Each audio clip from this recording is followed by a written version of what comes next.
Hey guys, welcome to my channel আমাদের হিয়ারানি। আশা করছি আপনারা সকলে ভালো আছেন আর আমিও খুব ভালো আছি। সো আমি এখন রেডি হয়ে গেছি ঘুরতে যাওয়ার উদ্দেশ্যে। আমি কোথায় ঘুরতে যাচ্ছি জানতে হলে দেখতে হবে পুরো ভিডিওটা। আর হ্যাঁ, আমাকে কেমন লাগছে জানাতে ভুলো না কিন্তু। আমি বাড়িতে সবাইকে টাটা করে বেরিয়ে পড়েছি। তো চলো যাওয়া যাক। সো আমি এখন টোটোয় উঠে পড়েছি, আর টোটোয় উঠেই তো আমি গাড়ি ঘোড়া দেখতে ব্যস্ত হয়ে পড়েছি।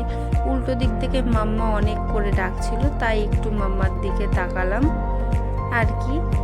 তারপরে আবার যেইকে সেই গাড়ি ঘোড়া দেখতেই ব্যস্ত হয়ে পড়লাম।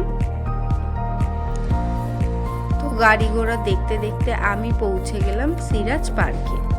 পার্কটা ছোটোর মধ্যে বেশ সুন্দর, মনোরম পরিবেশ, গাছপালা, হাতি, ঘোড়া, টয় ট্রেন দিয়ে সাজানো। মাঝখানে একটি পুকুরও আছে।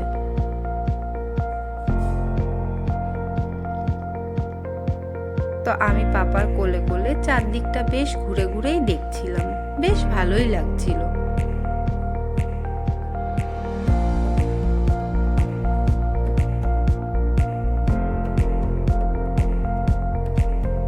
তো আমরা এখন উঠে পড়বো টয় ট্রেনে।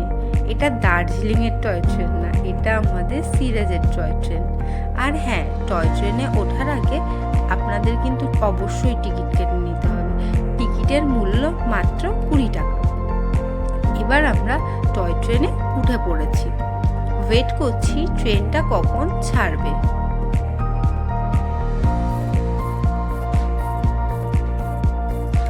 দূর, ট্রেনটা তো ছাড়ছেই না, আর আমি তো ভীষণ এক্সাইটেড ট্রেনটা কখন ছাড়বে। এইবার মনে হচ্ছে ট্রেনটা ছাড়বে।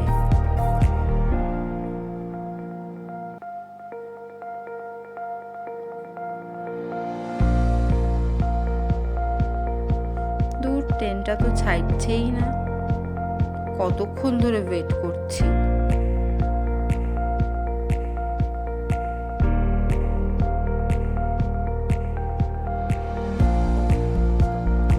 আমি মাম্মাকে হাত বাড়িয়ে বাড়িয়ে একটু ডাকছিলাম। ব্যাস, এইবারে ট্রেনটা ফাইনালি ছেড়ে দিয়েছে। আর আমি তো বাইরের দিকে তাকিয়ে তাকিয়ে দেখছিলাম, বেশ ভালো লাগছিল। টয় ট্রেনে করে আমরা পুরো পার্কটা একবার ঘুরে দেখে নিলাম। আমি কিন্তু একটুও দুষ্টু করিনি, খুব ভালো মেয়ের মতন ছিলাম, শান্ত মেয়ে, লক্ষ্মী মেয়ের মতন ছিলাম। আর আমার সাথে সাথে তোমরাও এক ঝলকে পার্কটা একটু দেখে নাও।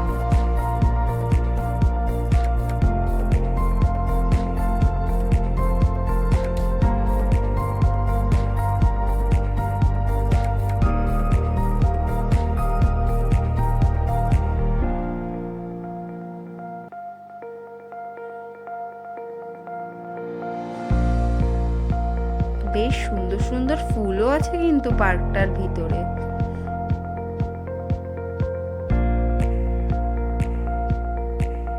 ব্যাস, এইবার স্টেশন এসে গেছে, আমরা নেমে পড়েছি। এই যে এখানে একটা বড় কামানের স্ট্যাচু করা। আমি আর পাপা একটু ফটো তুলতে দাঁড়িয়েছিলাম, বাট মাম্মা ভুল করে ভিডিও করে ফেলেছে। আর বললাম না, পার্কটা বেশ সাজানো। পার্কটা কিন্তু সত্যিই খুব সুন্দর সাজানো, আর সন্ধেবেলায় লাইট জ্বলার পরে আরো বেশি ভালো লাগে। আর ওই যে মাঝখানে পুকুরটায় বোট চলছে। তো আমরা বেশি দেরি করিনি, আমরা এবার চলে যাচ্ছি বাড়ির উদ্দেশ্যে, কারণ ঠান্ডা, বেশি দেরি করলে আমার তো আবার ঠান্ডা লেগে যাবে। তো আমরা এখন বাড়ি চলে আসলাম। তো এই ভিডিওটা এই পর্যন্তই। আমার ভিডিওটা আপনাদের যদি ভালো লেগে থাকে তবে লাইক, কমেন্ট, শেয়ার করে দেবেন, আর আমার চ্যানেলটাকে সাবস্ক্রাইব করতে ভুলবেন না। টাটা।